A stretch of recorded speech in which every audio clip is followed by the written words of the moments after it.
यह कहानी है एस्केप रूम्स के बारे में, यानी ऐसे कमरे जिनसे बाहर निकलना आसान नहीं है। मूवी की शुरुआत में हमें बेन नाम के एक व्यक्ति को दिखाया जाता है जो एक कमरे में बंद है और वह कमरा सिकुड़ता जा रहा है, लेकिन उसे बाहर जाने का रास्ता नहीं पता है। इसके बाद सीन शिफ्ट होकर फ्लैशबैक में जाता है। यहाँ शिकागो शहर में हमें सबसे पहले जोई नाम की एक लड़की को दिखाया जाता है जो कि साइंस की एक स्टूडेंट है। फिर हमें जेसन को दिखाया जाता है जो कि एक स्टॉक एजेंट है। तीसरे नंबर पर हमें बेन को दिखाया जाता है जिसे हमने फिल्म की शुरुआत के सीन में देखा था, जो कि एक नौकरी की तलाश में है और उसे अच्छी नौकरी नहीं मिल पा रही है। अब इन तीनों को एक एक बॉक्स मिलता है जिसको खोलना किसी आम आदमी के बस की बात नहीं होती, पर वो तीनों अपनी बुद्धि का इस्तेमाल करके बॉक्स को खोल लेते हैं। इस बॉक्स के अंदर उनको एक इनविटेशन कार्ड मिलता है जिसमें उनको एक गेम खेलने के लिए इनवाइट किया गया है और वह गेम होता है एस्केप रूम्स का, यानी कि एक भूल भुलैया जिससे इनको बाहर निकलना है। इस कार्ड पर लिखा होता है कि जो सबसे पहले बाहर निकलेगा उसे मिनोस कंपनी की तरफ से $10,000 का इनाम दिया जाएगा। मिनोस वह कंपनी है जिसने इस गेम को डेवलप किया है।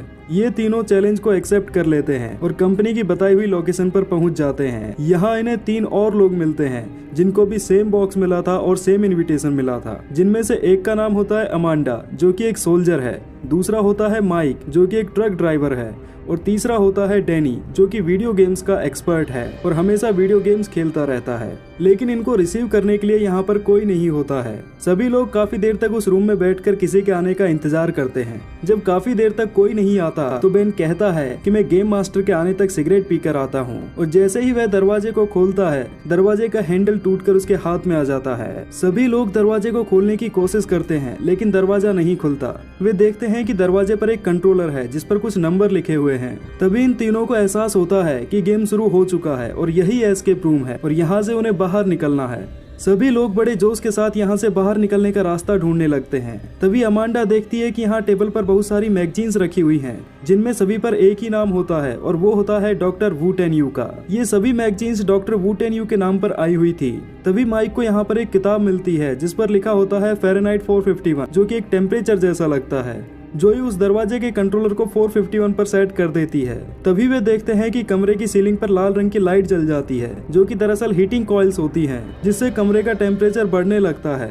अब जैसे जैसे ये यहाँ की चीजों का हाथ लगाते हैं वैसे ही कमरे में अलग अलग जगह पर हीटिंग कॉइल्स जलने लगती हैं, जिससे रूम का टेम्परेचर और भी तेजी से बढ़ने लगता है। सभी बहुत घबरा जाते हैं। तभी जोई देखती है कि कमरे की दीवार पर एक बोर्ड है जिस पर लिखा हुआ है डॉक्टर वू टेन यू कहते हैं हमेशा कोस्टर्स का यूज करें। तभी जोई टेबल की तरफ जाती है और वो देखती है कि वहाँ कोस्टर्स हैं। वह एक कोस्टर को प्रेस करती है और देखती है कि रूम से बाहर जाने का थोड़ा सा रास्ता खुल जाता है जो कि एक डक्ट से होकर जाता है। फिर ये सभी 6 के 6 कोस्टर्स को एक साथ प्रेस करते हैं और देखते हैं कि डक्ट का रास्ता पूरी तरह से खुल गया है। अब ये सब एक साथ बाहर नहीं जा सकते क्योंकि इन्हें कोस्टर्स को दबाए रखना है, क्योंकि कोस्टर्स पर से हाथ हटाते ही दरवाजा फिर से बंद होने लगता है। फिर जोई एक कोस्टर पर पानी का गिलास भरकर रख देती है और फिर ये सभी कोस्टर्स पर पानी के गिलास भरकर रख देते हैं और सभी लोग डक्ट से होकर बाहर निकल जाते हैं। और जैसे ये बाहर निकलते हैं उस रूम में एक जोरदार धमाका होता है, लेकिन सही समय पर ये लोग बाहर आने की वजह से बच जाते हैं और बहुत खुश होते हैं। लेकिन इनकी खुशी कुछ पल की ही होती है, क्योंकि जहाँ पर ये अभी हैं वह भी एक एस्केप रूम है, यानी कि अभी गेम खत्म नहीं हुआ है। तभी इन्हें यहाँ पर एक लॉक दिखता है जिसको खोलने के लिए इनको 7 अल्फाबेट का एक पासकोड चाहिए।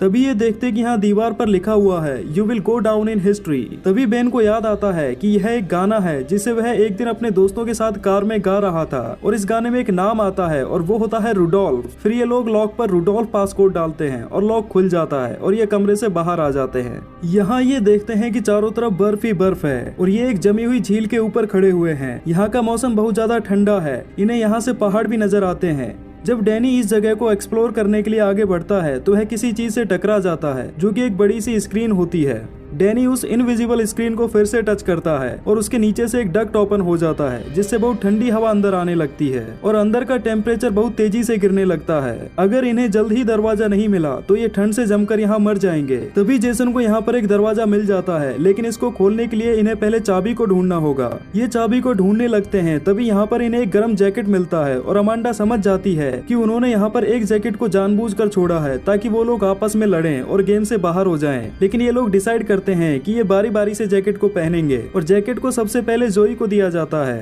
तभी माइक को यहाँ पर एक फिशिंग रॉड मिलती है। ये इस रॉड के तार को बर्फ के पानी के अंदर डालते हैं, लेकिन काफी देर तक इंतजार करने के बाद भी उस तार से कुछ भी नहीं अटकता। तभी जोई को उस जैकेट के पॉकेट में एक कंपास मिलता है और वह उस कंपास की मदद से एक जमे हुए भालू की तरफ पहुंचती है जिसका मुंह खुला हुआ होता है। वह उसके मुंह के अंदर हाथ डालती है और उसे एक मैग्नेट मिलती है। वो लोग उस मैग्नेट को रॉड के तार से बांधते हैं और तार को एक बार फिर से पानी के अंदर डालते हैं। तभी इन्हें लगता है कि मैग्नेट से कुछ चिपक गया है। ये देखते हैं कि यहाँ पर एक लोहे का फ्रेम है जिसके अंदर एक आइस क्यूब है और उसके अंदर चाबी है। अब इन्हें इस आइस क्यूब को तोड़कर चाबी को बाहर निकालना है। ये इस आइस क्यूब को तोड़ने की काफी कोशिश करते हैं लेकिन इसे तोड़ नहीं पाते। यहाँ पर किस्मत से बेन के पास एक लाइटर होता है। वह दूर खड़े होकर सिगरेट पी रहा होता है। वह बड़े एटीट्यूड से लाइटर को उन लोगों की तरफ फेंकता है। डैनी लाइटर को लेने के लिए जाता है लेकिन जैसे ही वह लाइटर को उठाता है उसके नीचे की बर्फ टूट जाती है और वह पानी में गिर जाता है। वो लोग उसे बचाने की काफी कोशिश करते हैं लेकिन नहीं बचा पाते और उसकी डेथ हो जाती है। और अब इन्हें गेम की सीरियसनेस का एहसास होता है। अब तक जिसे ये सिर्फ गेम समझ रहे थे, दरअसल यह मौत का खेल है। ये सब बहुत डर जाते हैं। अगर इन्होंने जल्द ही दरवाजा नहीं खोला तो कुछ ही समय में इनकी भी डेथ हो जाएगी। तभी जेसन कहता है कि हमें इस क्यूब को अपने शरीर की गर्मी से पिघलाना होगा। ये सभी अपने शरीर की गर्मी से बर्फ को पिघलाने की कोशिश करते हैं और आखिरकार ये चाबी को बर्फ के अंदर से निकाल लेते हैं। ये चाबी को दरवाजे में लगाते हैं लेकिन दरवाजा नहीं खुलता क्योंकि दरअसल यह दरवाजा होता ही नहीं। तभी दरवाजा उनके पीछे की तरफ खुलता है और ये सब दरवाजे की तरफ भागने लगते हैं। दरवाजा खुलने के साथ ही यहाँ की बर्फ टूटने लगती है लेकिन ये सभी लोग सुरक्षित रूप से यहाँ से बाहर निकल जाते हैं और एक चौथे रूम में आ जाते हैं जो कि एक बॉल रूम होता है। यहाँ पर सब कुछ अपसाइड डाउन यानी कि उल्टा है, यानी कि फर्श ऊपर है और सीलिंग नीचे है। अचानक से यहाँ पर एक फोन बजने लगता है। माइक फोन को उठाता है और इसी के साथ यहाँ पर बहुत ही ज्यादा इरिटेट करने वाला म्यूजिक शुरू हो जाता है। तभी इन्हें यहाँ पर एक दरवाजा दिखाई देता है जिस पर हैंडल नहीं होता और ये समझ जाते हैं कि अगर इन्हें यहाँ से बाहर निकलना है तो इन्हें सबसे पहले दरवाजे का हैंडल ढूंढना होगा। अचानक से यहाँ की फर्श टूटने लगती है। तभी माइक देखता है कि ऊपर की तरफ एक पूल टेबल है जिस पर 8 नंबर की बॉल नहीं है, यानी कि इन्हें 8 नंबर की बॉल को ढूंढना है। तभी अमांडा ऊपर चढ़ती है और उसे एक सेफ मिलती है जिसको खोलने के लिए इनको 4 अंक का पासकोड चाहिए। तभी जोई दीवार पर एक पजल देखती है जिसको वह सॉल्व कर देती है और उनको सेफ का पासकोड मिल जाता है। अमांडा सेफ को खोलती है और उसमें उसे वह 8 नंबर की बॉल मिल जाती है। दरअसल यह बॉल ही उस दरवाजे का हैंडल है। अब उसे अपने साथियों के पास बॉल को लेकर दूसरी तरफ जाना है लेकिन उनके बीच की फर्श टूट चुकी है और नीचे बहुत गहरी खाई है। वह पूल टेबल से लटक कर दूसरी तरफ जाने लगती है लेकिन तभी उसकी जेब से बॉल गिर जाती है। वह बॉल को लेने के लिए नीचे जंप करती है और बॉल को जल्दी से जेसन को फेंक देती है लेकिन तभी उसके नीचे की फर्श टूट जाती है और वह टेलीफोन वायर से लटक जाती है। वह बचने की काफी कोशिश करती है लेकिन तभी टेलीफोन वायर टूट जाता है और वह नीचे गहरी खाई में गिरकर मर जाती है। बाकी के बचे हुए 4 लोग बड़े दुख के साथ इस रूम से बाहर निकल जाते हैं। अभी एक ऐसे रूम में आ जाते हैं जो कि हॉस्पिटल जैसा लगता है। ये देखते हैं कि यहाँ पर 6 बेड हैं जिन पर 6 फाइल रखी हुई हैं और ये 6 फाइल इन्हीं लोगों की होती हैं जो इस गेम के लिए चुने गए थे। इन फाइल्स में लिखा हुआ था कि इन सभी की जिंदगी में कोई ना कोई ऐसा एक्सीडेंट हुआ था जिसमें केवल ये लोग ही बच पाए थे। इसका मतलब यह है कि ये सबसे लकी लोग हैं और वह व्यक्ति जो इन्हें इस गेम में लेकर आया है वह यह देखना चाहता है कि इनमें सबसे ज्यादा लकी पर्सन कौन है।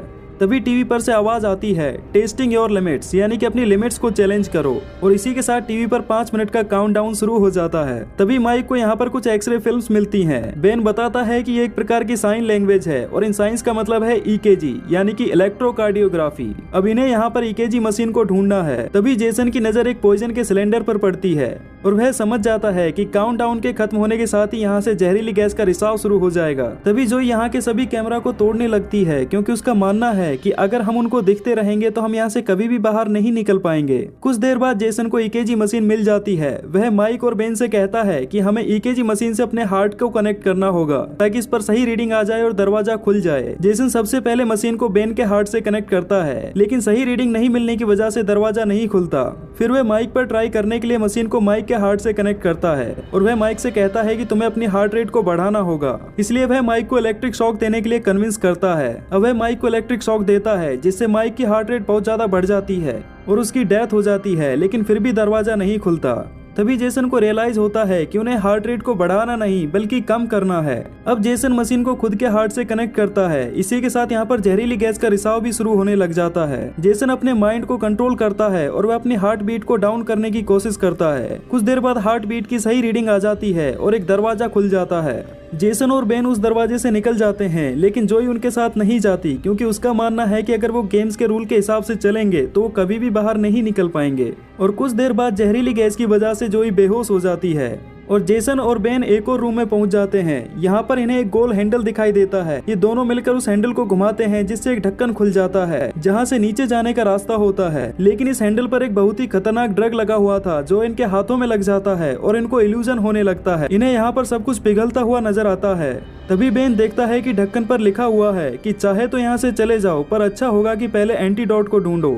और ये दोनों एंटीडोट को ढूंढने लगते हैं। तभी बेन को एक ड्रॉवर में एंटीडोट मिल जाता है, लेकिन जेसन बेन पर झपटता है और एंटीडोट को छीनने की कोशिश करता है। लेकिन बेन एंटीडोट को अपनी बॉडी में इंजेक्ट कर लेता है और वह इस कमरे से बाहर निकल जाता है और जेसन की वहीं पर डेथ हो जाती है। अब हॉस्पिटल वाले रूम में जोई को दिखाया जाता है। यहाँ पर गेम डिपार्टमेंट के 2 लोग रूम को ठीक करने के लिए मास्क पहन कर आते हैं। जोई जो कि अभी भी जिंदा थी पीछे से उन पर हमला कर देती है। वहीं दूसरी तरफ हमें बेन को दिखाया जाता है जो एक ऐसे कमरे में है जिसका आकार कम होता जा रहा है, यानी कि अगर उसने जल्द ही दरवाजा नहीं खोला तो वह कमरे की दीवारों के बीच में पिसकर मर जाएगा। यह वही सीन होता है जो हमें मूवी की शुरुआत में दिखाया गया था। यहाँ उसे एक किताब मिलती है जिसमें समय और इतिहास के बारे में कुछ लिखा हुआ है और वह समझ जाता है कि उसे इस कमरे में एक घड़ी को ढूंढना है, लेकिन इस कमरे में कोई घड़ी नहीं होती। तभी वह देखता है कि यहाँ पर कुछ तस्वीरें हैं जिनमें लोग घड़ी की सुई की तरह इशारा कर रहे हैं, जिससे उसे कोड पता चल जाता है। वह दरवाजे पर कोड लगाता है लेकिन फिर भी दरवाजा नहीं खुलता। रूम तेजी से सिकुड़ता जा रहा है लेकिन उसे समझ नहीं आ रहा कि वह क्या करे।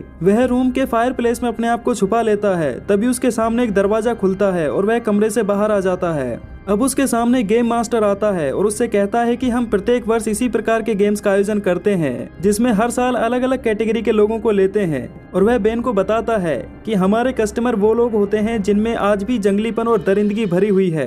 गेम मास्टर बेन को बताता है कि जिस प्रकार लोग घोड़ों और गैम्बलिंग पर पैसा लगाते हैं, ठीक वैसे ही दुनिया के रईस लोग हमारे एस्केप रूम्स के प्लेयर्स पर पैसा लगाते हैं। और जिस प्लेयर पर वो पैसा लगाते हैं अगर वह गेम के अंत में बच जाता है तो उन्हें बहुत सारे डॉलर्स का फायदा होता है।